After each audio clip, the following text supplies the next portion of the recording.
राम राम दोस्तों, आप सभी का स्वागत है एक और प्यारे से व्लॉग में। तो सुबह सुबह मैंने इस घर का सारा काम निपटा लिया था और मेरी माता श्री जा रही थी अपने मायके यानी हमारे मामा जी के घर पे। तो मैंने मम्मी जी से आशीर्वाद ले लिया था और बारिश सुबह से ही लगातार हो रही थी। मम्मी जी बोली अपना ध्यान रखना और बच्चों का भी ध्यान रखना। मम्मी जी पापा जी चले गए थे तो हमारे जो ब्राह्मण है वो भी हमें राखी बांधने आते। तो बाबू जी ने शिवांश को राखी बांध दी, हमने नेक दे दी और मम्मी पापा जी की राखी दे के वो चले गए थे। उसके बाद मैंने चावल बना लिए थे। मम्मी जी बोली कि बेटा सोन जिमा देना, हम रक्षाबंधन पे किस किस के यहाँ पे ये नेक किया जाता है, ऐसे ड्राइंग बना के सोन जुमाए जाते हैं, कमेंट करके जरूर बता देना। हमारे तो भाई किया जाता है। उसके बाद मैंने शिवांश और प्रियांशी को भी नहला दिया था और मैंने तैयारी कर दी थी उनको राखी बंधवाने, क्योंकि प्रियांशी इस साल तो छोटे, अगले साल तो खुद से ही कर देगी सब कुछ। तो प्रियांशी से मैंने पहले शिवांश का टिक्का करवाया, फिर डलवाया उसके ऊपर से चावल, फिर मैंने प्रियांशी के हाथ से ही राखी बंधवाई। प्रियांशी कहती मम्मा मैं खुद से ही बांध दूंगी। मैंने बोला बेटा अब की बार रुक जा, अगले साल से तो आप बिल्कुल बांध दोगे।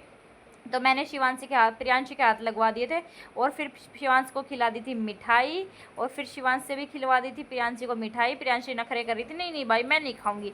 फिर शिवांश को बोला बेटा प्रियांशी दीदी का गिफ्ट दो, तो शिवांश ने प्रियांशी को दी काजू कतली और शिवांश देखो कैसे ठूस रहा था उसके मुंह में। नहीं बेटा ऐसे नहीं, प्यार से खिलाओ दीदी को। फिर शिवांश ने छोटा सा बाइट खिलाया, फिर दोनों को फोटो शूट किया मैंने थोड़ा बहुत। फिर उसके बाद जो चावल बनाए थे उनको अच्छे से मैश कर लिया। फिर मैंने उसमें थोड़ा सा घी डाला, जीरा डाला, प्याज डाले, थोड़े से स्पाइसेस डाले। स्पाइसेस इसलिए डाले क्योंकि मैंने टमाटर प्याज वगैरह कुछ नहीं डाले थे।